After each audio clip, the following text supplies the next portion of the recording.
So after a lot of theoretical foundation of what we are trying to do here, I would like to show you a little bit of our system.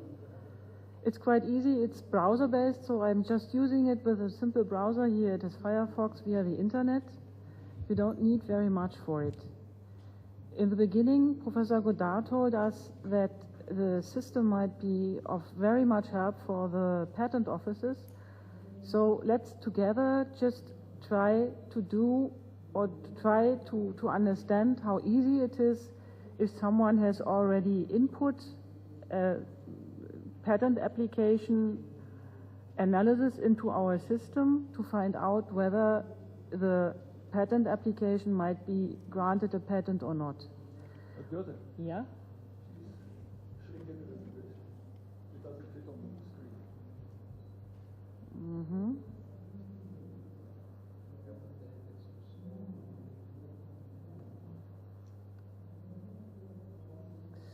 Without the mouse it is tricky.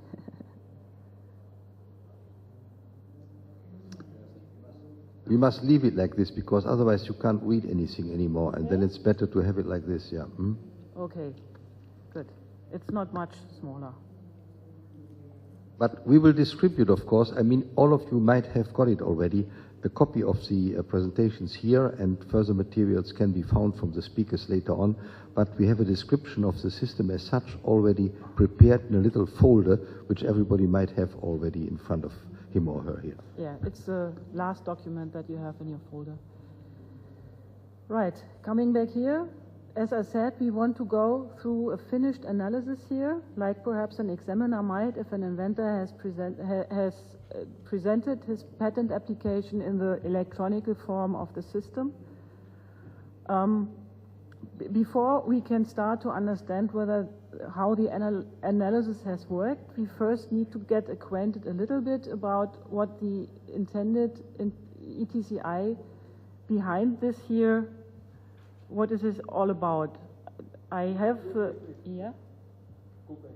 Yeah, just a moment. Okay. So what you see here on the left side, that is one test which didn't exist so far. In this test, if an ETCI, an emerging technology claimed invention, passes this test, it is robust. You cannot void it anymore. So this is our promise that we are bringing to the community, that drafting patents that may be not that may be unable to be patented because they have some deficiencies. Such patents are not robust, and drafting such patent applications is a dead issue in 5 years from now or so. Mm-hmm. So the good old times where you could sit down, just write a specification, and then go to the examiner and try to get a patent, that's over. No.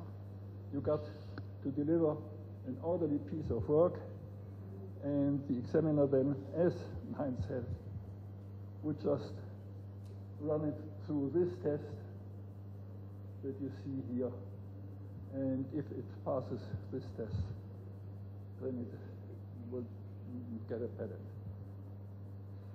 In other words, what Professor Schindler has just called this test is are the requirements of specifically the American SPL, which we have broken down into 9 steps to make it easier to walk through. So it's not a bulk. Okay, I was telling you I wanted to show you or to tell you shortly what the invention which is underlying this analysis is all about. For this we can look into the document which is included here in the system already. I will scroll a little bit down and show you the abstract. Nevertheless, I'll just shortly explain what it is about. We call it the DDR. It's a famous case from the United States. The invention is about a new kind of web shop at the time of the invention, it was the case that if you go into a web shop, click on a product that you find interesting, you were transferred forward, for example, to the producer of the product and might be able to shop there, but the owner of the web shop would have lost you. Wait. Yes? This patent, again, DDR patent, is a turning point in American patent precedence, because there was that big discussion. Oh, yeah, right. Sorry, I don't know whether it works. Oh, now it works. Oh, now it works. Yeah. What has happened in the United States during the last 8 years or so? That was a clash between the Supreme Court, which wanted to develop patent technology into one direction, and the CAFC, which refused to do it because the CAFC takes care for the 100,000 of patent lawyers and the 10,000 of examiners, and they probably didn't want to move as quickly as the Supreme Court wanted them to move. Now, this patent, this particular patent, it's famous in the United States. It's DDR holding. And it's a turning point where the CAFC is now going to cooperate with the Supreme Court. They are buying the suggestions that the Supreme Court brought up, in particular with Major, Myriad, and Alice. So there are more patents like the DDR patent during the last year, but we will just take the DDR document as a representative.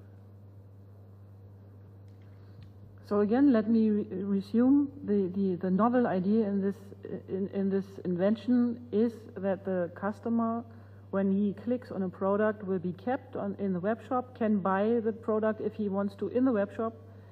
The sale will go to the web shop owner, and the customer may browse further on in the same web shop without being lost. That's the major idea behind that. Nevertheless, it is possible to show the product in the look and feel, in the original look and feel. That means, for example, if it's a Mercedes car or Adidas shoes or whatever, it is just being shown like the advertisements would be at Adidas or at Mercedes. The web shop is able to call that up also. That's the main idea behind that. There's a lot of description of software and how to realize that, but as I said, that's the main idea behind that. So how did we, or how is that expressed by our system? Let's have again a look at this test we have already referred to. In the very first part of this test, in test number 1A, the analyzer is being asked to input all the key items that he finds in the invention itself.